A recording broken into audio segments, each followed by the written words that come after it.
No mês da consciência negra, é preciso entender as questões relacionadas ao racismo. No Univerciência de hoje, nós vamos buscar compreender, por exemplo, o que é o racismo estrutural.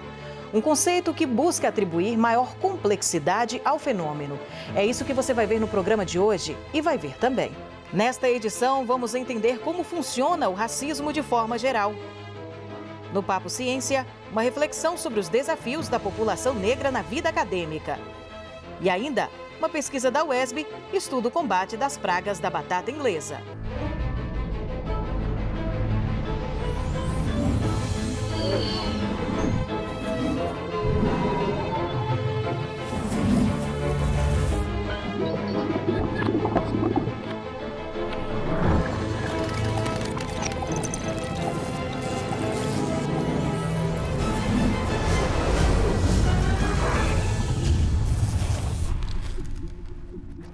Apesar da negação de muita gente, o racismo ainda existe.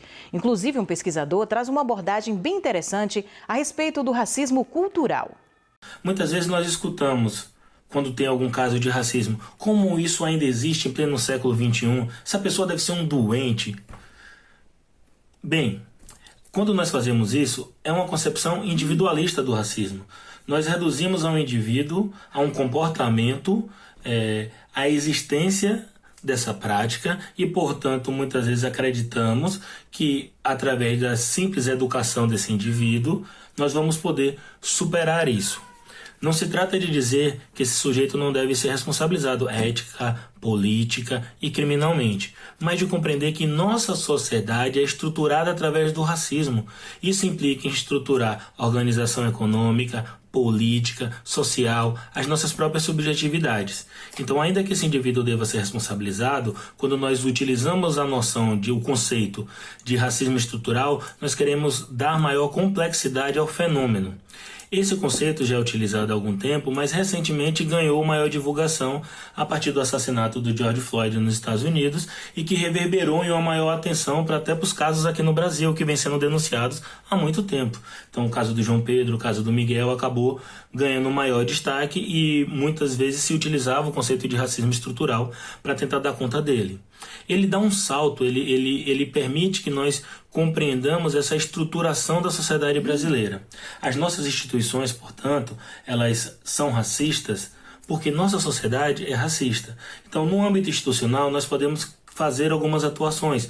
Publicidade, políticas internas de acolhimento, políticas para que você permita a ascensão e a não exclusão de grupos considerados socialmente, racialmente minoritários. Mas ainda que nós fizemos isso, só as instituições não vai dar conta. Nós precisamos, portanto, mudar a forma como nós organizamos a nossa sociedade.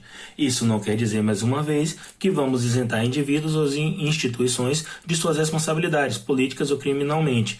Mas nós, quando reconhecemos que o racismo é estrutural, permite com que nossa atuação seja mais qualificada, mais precisa, que nós tenhamos mais atenção ainda com os critérios que nós utilizamos para nos relacionarmos uns com os outros e com o mundo e com nossas próprias práticas sociais.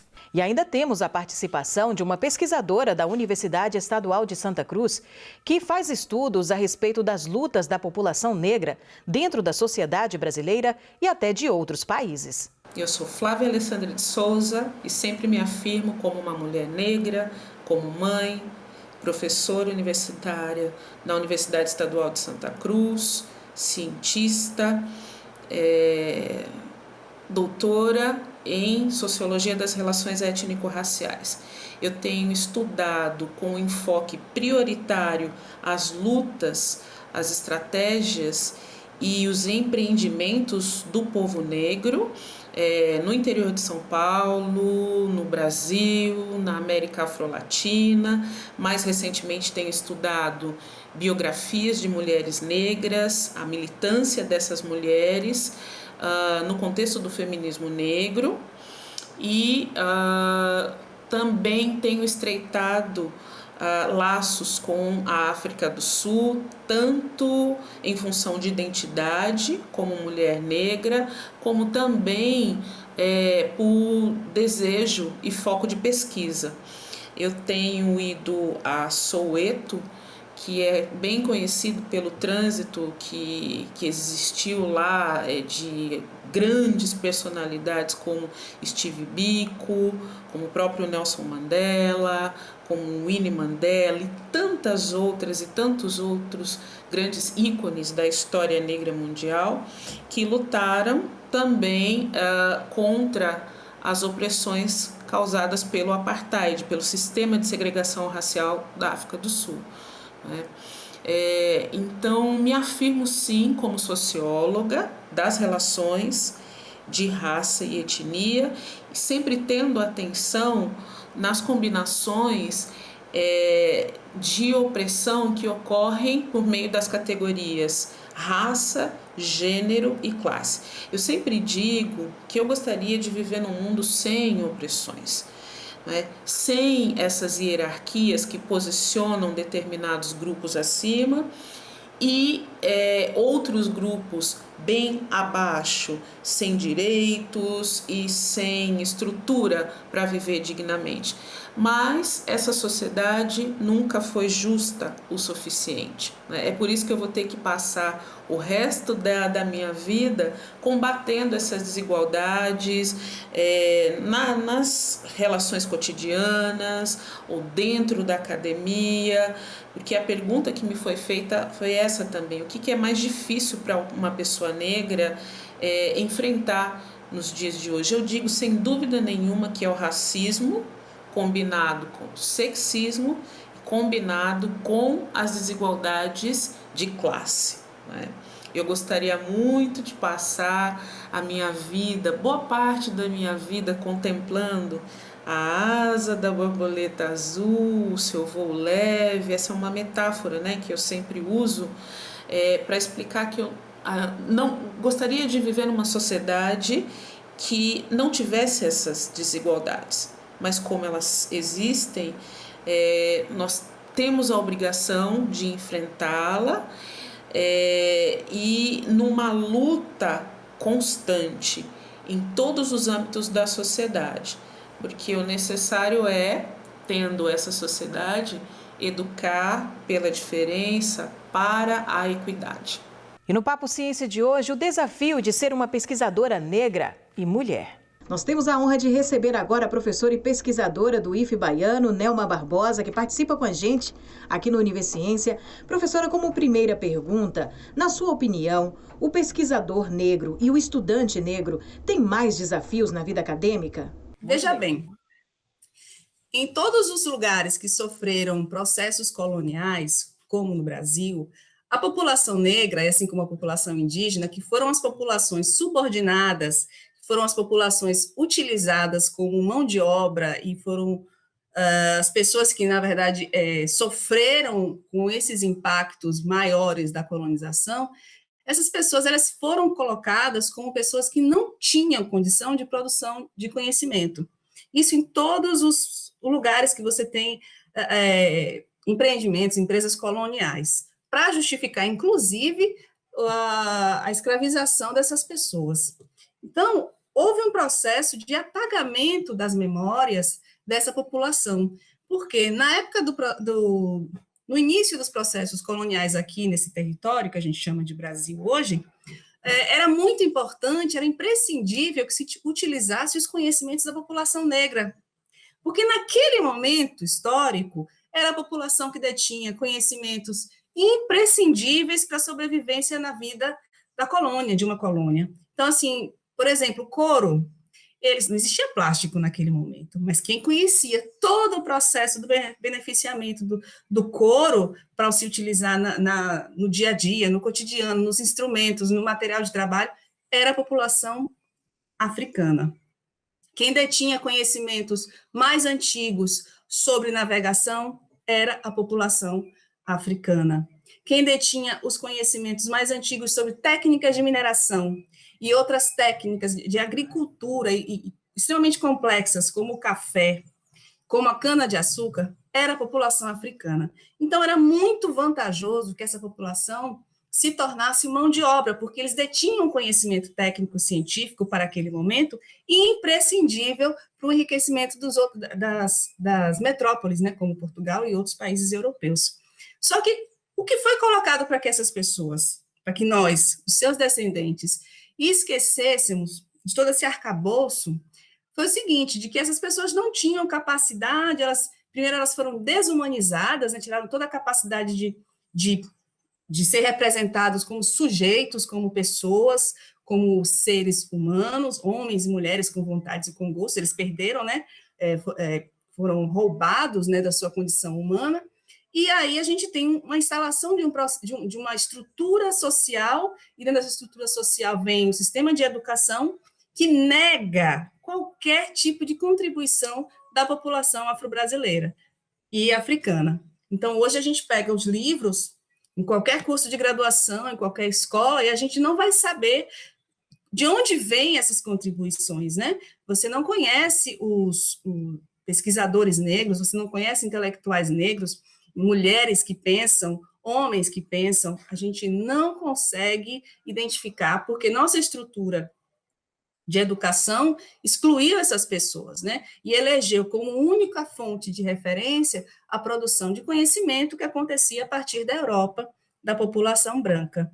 Então, a partir daí, várias outras informações também racistas, elas vão virando verdades dentro do meio acadêmico, né? Então, você tem várias correntes racistas e a gente absorveu isso na estrutura, até que o Brasil, ele reflete muito isso, né, na sua estrutura completa, o racismo, a diferença aqui que a gente faz das pessoas pela cor da pele, pela origem, pela pele, e a gente vai ver que somente nos dias de hoje, a partir de muita luta, como resultado de muita luta dessas populações, durante 400 anos, 500 anos, a gente vai ver alguma movimentação no universo acadêmico, reivindicando essa presença negra em todas as áreas do conhecimento. Na sua opinião, a mulher negra, como pesquisadora, ela também precisa enfrentar muitos desafios dentro do meio acadêmico? Nós temos muitos desafios, né? O primeiro desafio é a gente se perceber, né? Perceber o que significa ser mulher num lugar desse, o que significa ser mulher negra num espaço como esse. Porque o tempo todo a gente é levado a pensar de que não existe tratamento diferenciado negativamente, e existe. Né? Um colega não te faz certos comentários só porque você é colega, mas certos comentários você ouve porque você é mulher negra, né, e periférica. Você não é, digamos, barrada em certos espaços porque os espaços estão lotados, mas sim porque certos espaços não foram dentro daquelas cabeças marcados para você, mulher negra, ocupar. Então, a partir do momento que a gente se vê e vê quem a gente é, a gente começa a precisar enfrentar. E como é que se dá esse enfrentamento e como é que se dá esse olhar? Primeiro que nós temos no Brasil uma coisa chamada mito da democracia racial. No mito da democracia racial, que é um mito de origem, né, uma história que contaram aí para a gente acreditar, que todas as pessoas no país, elas são iguais, independentemente da cor da pele. Isso é uma grande mentira. No Brasil, a gente tem oportunidades diferentes a depender da cor da pele. E as oportunidades, elas são dadas, infelizmente, a quem tem a pele cada vez mais clara, né? Os mestiços de pele mais clara, que conseguem ocupar facilmente o espaço, digamos, um espaço de prestígio do branco, de verdade. Mas, mesmo assim, a gente vive, até hoje, acreditando e repetindo muitos desses mitos. E é muito importante que a gente converse com os nossos pares, com colegas negros, com mulheres negras, para que a gente se sinta forte nesses espaços. Esses espaços também são nossos, né? Nós precisamos estar ali e lembrar qual é o nosso papel, qual é a nossa responsabilidade. Quando a gente faz um projeto, uma proposta de pesquisa, qualquer que seja, sendo mulher negra, você o tempo todo é observada. Todos os seus passos e todos aqueles estereótipos sexistas, racistas, recaem o tempo inteiro. Ah, você conseguiu aquilo ali? Ah, tá assim com o professor. Aí já vem as insinuações. Ah, sua roupa tá assim, sua roupa tá assim. Ah, você fez isso, você fez aquilo. Então, gente, a gente tá o tempo todo lutando com isso. E quando você faz o contrário, que você é altiva, que você não aceita, não se subordina, isso não é só com mulheres, isso é com homens negros também, a gente é a negra metida, muito tirada, muito ousada. No baianês é muito ousada, né? A região aí fala muito isso. A ousadia. Por que é o negro ousado, a negra antipática? É aquela que não abaixa a cabeça, que não é subserviente e que não vai se colocar num papel abaixo daquele que é o seu papel de destaque. Então, quando a gente começa a se destacar nesse meio, a gente começa a perceber que precisa enfrentar isso também no discurso, na atitude, porque todo dia é uma luta, é um sofrimento, é muito sofrimento o tempo todo, você tem que provar, viver provando que você precisa, que você pode e deve e merece estar naquele espaço, que é um espaço que para outras pessoas sempre foi tão simples, por que não pode ser para a gente também? Então, ser mulher negra nesses espaços não é fácil. O espaço da academia, o espaço da ciência, o espaço da universidade, sempre foi um espaço masculino e branco. O espaço da mulher negra, infelizmente, sempre foi na cozinha ou da subserviência. Então, quando a gente entra nesses espaços, a gente está enfrentando muito tempo de história de subalternização. E a gente também está representando ali muita gente que lutou. Nossas ancestrais, as mulheres que nos criaram, as mulheres que nos alfabetizaram para a vida, nos ensinaram a ser resistentes, a ter força, nossas avós, nossas bisavós, todas elas estão ali com a gente o tempo inteiro e a gente não pode falhar, a gente não pode desistir, porque a gente está ali em nome delas, e no tempo delas foi muito mais difícil, com certeza, né? E a gente tem que deixar o tempo melhor para quem vem. Professora Nelma, muito obrigada por sua participação com a gente aqui no Papo Ciência. Eu que agradeço a oportunidade, Cris, e agradeço mais ainda a comunidade acadêmica negra, que eu espero que esteja aí cada vez mais fortalecida e mais otimista para os próximos dias, independente de quem esteja na presidência, no governo, na prefeitura, a gente sempre lutou, a gente sempre vai continuar lutando, então a gente não pode desistir nem desanimar, porque antes de nós vieram os nossos, e é por eles que nós estamos aqui, né? Então, muito obrigada a todos vocês aí da equipe da UESB, e, enfim, espero encontrar vocês sempre aí juntos na luta. E o Univerciência volta já já, não saia daí.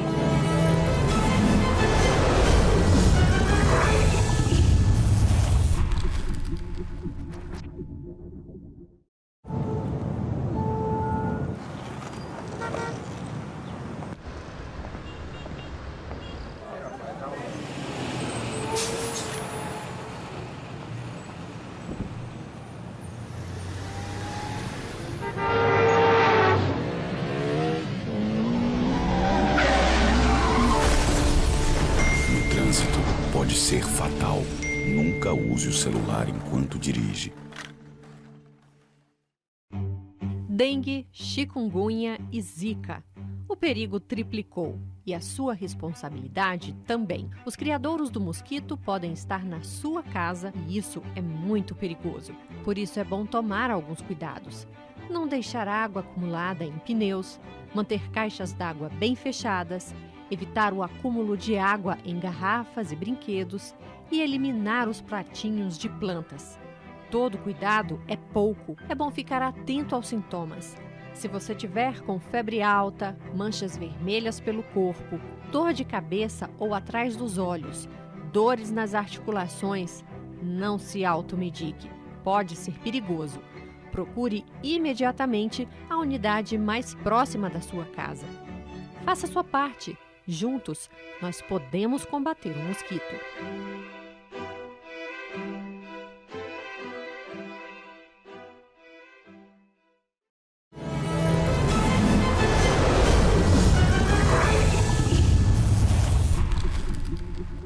E o mestre Virgílio é um dos mais antigos mestres da capoeira de Angola em atividade. Recentemente, ele foi homenageado pela Universidade Estadual de Santa Cruz com o título de doutor honoris causa. A capoeira significa para mim tudo. Filosofia de vida, paz, saúde, tenho aprendi mais uma coisa que eu não tinha lá fora. E o mundo da capoeira ela me ensinou. a me respeitar os demais. Então, para mim, a capoeira, ela me apresenta tudo. Ela é tudo para mim. Ela me apresenta cada minuto, cada segundo que eu esteja fora ou dentro da capoeira, aqui na minha cidade ou fora. Eu é uma filosofia que eu tenho. Me eduquei, procurei viver melhor com a capoeira. Então, para mim, ela me apresenta tudo na vida. Eu sou chefe de família, todo dia que eu não trabalho. Ele viveu os anos duros, né, da ditadura militar, da criminalização da capoeira, das religiões de matriz africana.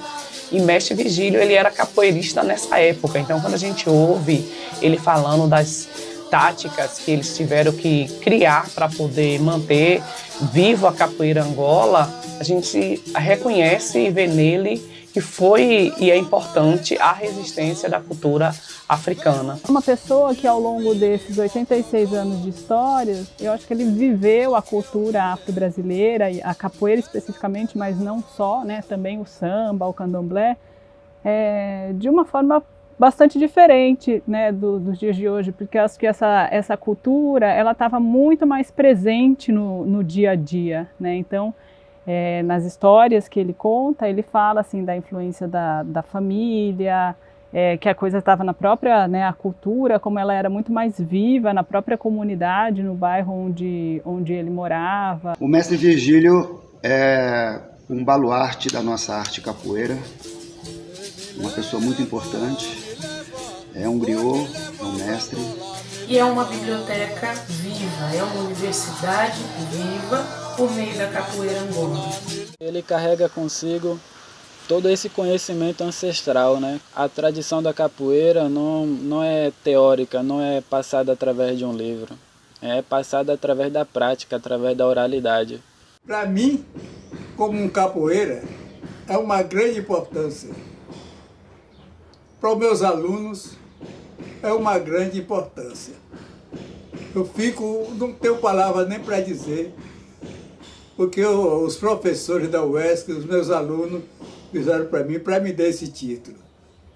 Eu não sei se durante a minha vida, se eu fiz jus a receber esse título tão importante, que ele é muito importante para mim e para a capoeira. Se você gosta de batata inglesa, assim como eu, tenho certeza de que na hora que você vai comprar o alimento, procura olhar ali o tamanho, a textura da casca e de repente você encontra uma manchinha assim desagradável e automaticamente você descarta o produto, não é mesmo?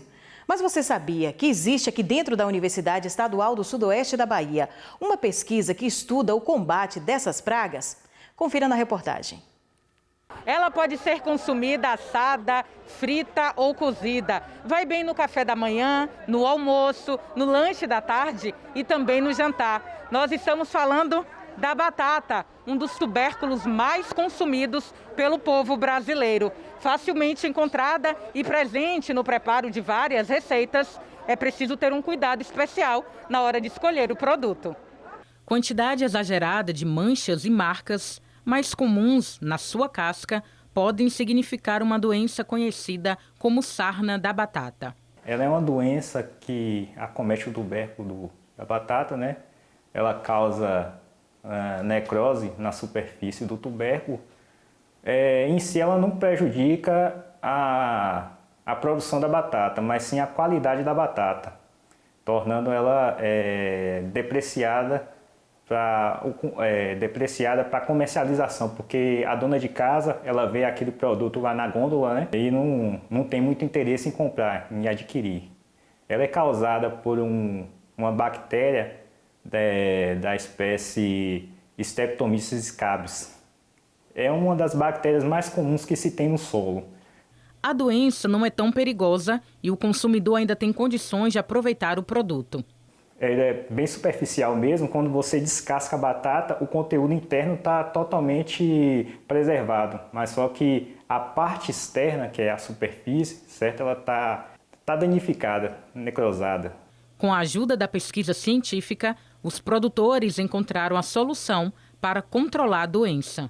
Foi feito a proposta de se trabalhar, então, com controle biológico, visto que outros métodos de controle eles não estavam sendo muito eficazes no controle da sarna.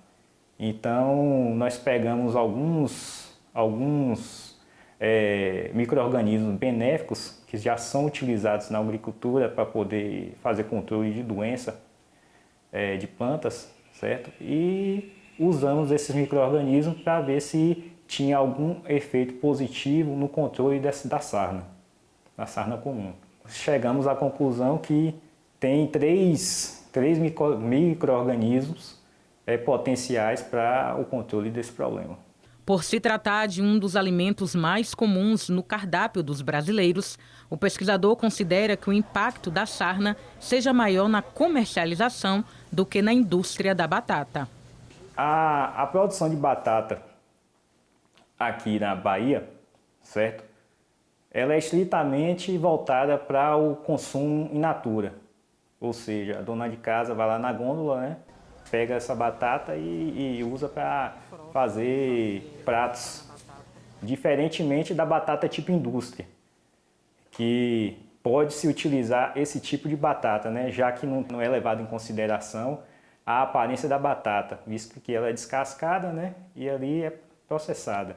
Popular em todo o mundo, a batata é barata, fácil de cultivar e de fazer. De mãos dadas, produção e pesquisa garantem benefícios que vão além do que encontramos em várias receitas. A Chapada Diamantina é um polo produtor de batata bem significativo, emprega bastante pessoas na região, certo? Então, assim, essa pesquisa ela contribui bastante pela manutenção, né, pela sustentabilidade da economia regional, visto que bastante pessoas dependem desse ramo de atividade agrícola para poder se sustentar lá naquela região. E chegou o momento da gente conferir mais curiosidades do universo acadêmico hoje com Gabriel Pires.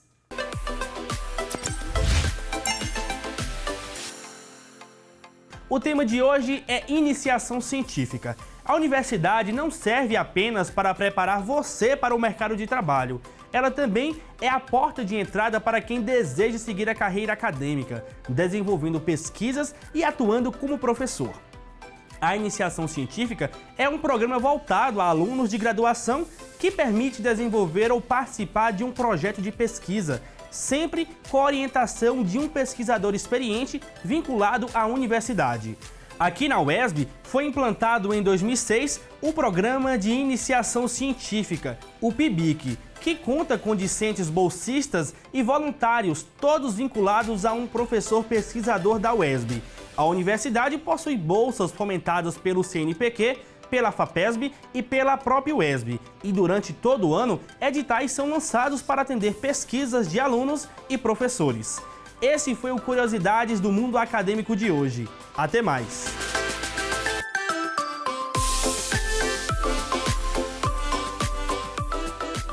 A TV UESB produziu uma série especial na Semana da Consciência Negra. Vamos conferir um pequeno trecho? Em uma sociedade desigual, movimentos políticos e sociais são necessários para a conquista de direitos. Você certamente já ouviu falar sobre feminismo, mas e sobre feminismo negro? Saiba mais na matéria a seguir.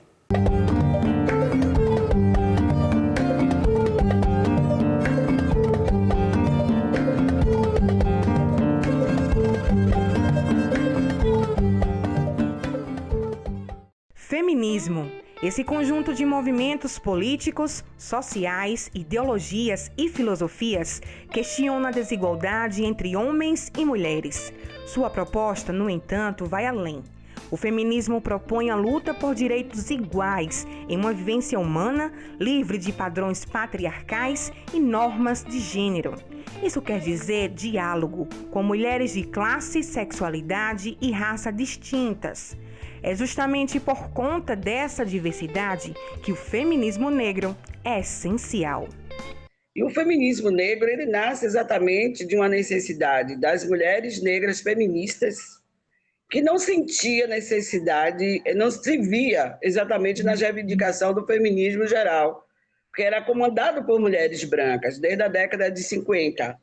As mulheres negras sempre esteve à margem do processo de participação política. As mulheres brancas elas participavam do processo político e as mulheres negras ficavam em casa cuidando dos filhos delas e não participavam. A pauta do racismo e da questão das mulheres negras não é colocada como deveria ser colocada no movimento feminista, né? E foi a partir da organização das mulheres negras que nós percebemos essa fragilidade. Não considera, foi uma luta muito grande para fazer a interseção entre gênero, raça e classe, que muitas das feministas achavam que a questão era das mulheres, né? E não contemplava as mulheres negras, não considerava as diferenças de opinião, as diferenças de pauta, né? Que as pautas das mulheres é uma pauta grande, mas tem sua especificidade, né? As mulheres negras têm sua especificidade. As mulheres negras não estão no patamar econômico que as mulheres brancas estão. Não tem a mesma oportunidade que as mulheres negras estão. Então, essa nomenclatura ela foi designada e utilizada para nomear os movimentos de mulheres atuantes, tanto na esfera da discussão de gênero quanto na luta antirracista. Por isso, o feminismo negro.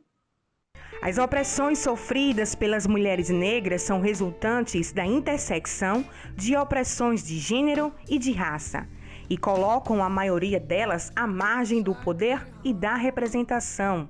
Dessa forma, elas se tornam invisíveis em diferentes contextos. Por isso, as demandas discutidas no feminismo negro são amplas, abordando especificidades referentes à classe social e sexualidade. Mas apesar das diferenças, muitas são as necessidades comuns entre as mulheres negras. Mas podemos citar alguns que são comuns, como a hipersexualização da mulher negra. Essa visão, e hoje colocada pela mídia, né, que é debatido muito sobre isso, dessa mulher mulata, desejada, e que deve estar na cama, mas não necessariamente do casamento. Daí vem a consequência, que é uma segunda pauta, que é a solidão da mulher negra. Pode ser tanto por isso, por não ser vista como uma pessoa que merece ser amada, mas também porque algumas das vezes seus companheiros são retirados de suas vidas, né, de forma forçosa, por algum tipo de agressão. E por isso, a criminalização dos corpos é outro debate voltado para o feminismo negro. Criminalizar é sempre um problema que volta para a gente, ou contra as mulheres negras mesmo, ou contra seus filhos, ou contra seus companheiros. Então, essa questão também acaba sendo uma bandeira do feminismo negro, não contra a criminalização dos corpos negros. De acordo com dados do censo do IBGE de 2010, as mulheres negras representam 25,5% da população brasileira, ou seja, 48,6 milhões de pessoas. E quando o assunto é saúde, muitas dessas mulheres estão em situação de desvantagem nas consultas médicas, na atenção obstétrica, com acesso mais precário aos serviços de saúde e com maior risco de mortalidade materna, além das difíceis condições de moradia e da falta de acesso a uma alimentação saudável e até de lazer. A autonomia da mulher acontecer. A educação é extremamente importante, mas você não consegue nada disso se você não tiver saúde. E a saúde da mulher negra, ela é sempre subestimada pela categoria, pela sociedade, e particularmente pela categoria de saúde, né? Porque os profissionais de saúde não foram educados para trabalhar com as desigualdades que existem de patologias entre as mulheres negras, com as desigualdades econômicas, de habitação, a questão do esgoto sanitário. Essas questões atingem diretamente, né, a água potável, né? Você vê que ainda tem quilombos, tem territórios ainda na Bahia que as pessoas têm dificuldade de ter acesso à água potável, né? Então, isso é saúde. É você ter direito a ir para um cinema, para ir para um teatro, a população negra, pobre, feminina, não tem o direito de frequentar o teatro, um bom show, porque não tem poder econômico para bancar. É por isso a proliferação dos paredões nas grandes periferias, porque ali a contemporaneidade escolheu como espaço de lazer. As praças não são feitas para contemplar os filhos dos negros e das negras, né? Você não tem na periferia das grandes cidades, e aí eu digo enquanto Brasil, um aparato público que possa dar lazer. Lazer também é saúde. Saúde é tudo isso. É você ter a oportunidade de viver de forma plena. Para a mulher negra conquistar os espaços e mais qualidade de vida, o feminismo negro acredita na educação para a construção de uma sociedade antirracista e antimachista, tanto na escola, desde o ensino fundamental até a universidade, quanto na promoção de discussões dentro das famílias e religiões. Faço um trabalho na sala de aula com eles, mas, por outro lado, eles acabam reproduzindo informações que são contrárias àquilo que eu tento dialogar, porque eles também frequentam, eles participam de outros espaços e comunidades. Por isso, mesmo com toda a importância da Lei 10.639, que tornou obrigatório nas escolas o ensino da cultura afro-brasileira indígena, essa ação, essa medida, ela não é suficiente para que a gente, de fato, consiga sanar um problema tão grave como o racismo, né? A gente vive numa sociedade que ela é estruturada pelo racismo, né? Então é por isso que não é apenas na escola, não é apenas com a aplicação de uma lei que a gente vai conseguir, de fato, vencer um problema tão grave quanto esse. Daí a importância de que outros setores da sociedade estejam permanentemente mobilizados. O caminho para construir uma sociedade mais justa e igualitária para homens e mulheres negras é longo e acontece por meio da luta. E nessa batalha, usando como armas o conhecimento e o debate, o inimigo a ser vencido é o racismo estrutural, responsável por todas as mazelas da população negra. Bom, sabemos que as mulheres negras têm um histórico de violência muito grande no Brasil desde o período colonial, né? A história nos mostra que as nossas ancestrais passaram por diversos processos de violência, estupro, abuso sexual e, enfim, retirada dos seus filhos, né, para serem vendidos como escravizados. Então, nada melhor do que encabeçarmos esse debate sobre o feminismo negro para lutarmos por equidade de gênero, mas também lutar contra esse racismo estrutural que nos move e atenua os nossos problemas de gênero. Mas a partir do momento que o feminismo negro nos traz esses tipos de discussões, isso traz potência e nos fortalece enquanto pessoas. Dessa maneira, é muito mais fácil juntarmos as forças das nossas mulheres negras e lutarmos contra o racismo e contra a opressão de gênero. O trabalho com a consciência racial e o combate ao racismo é o nosso caminho. E ser vigilante 24 horas por dia, porque o racismo, ele tem várias cabeças, várias formatações. Você corta uma, nasce outra. Tá certo? Então a gente precisa estar preparado para o ataque do racismo. Ele se maqueia de várias formas.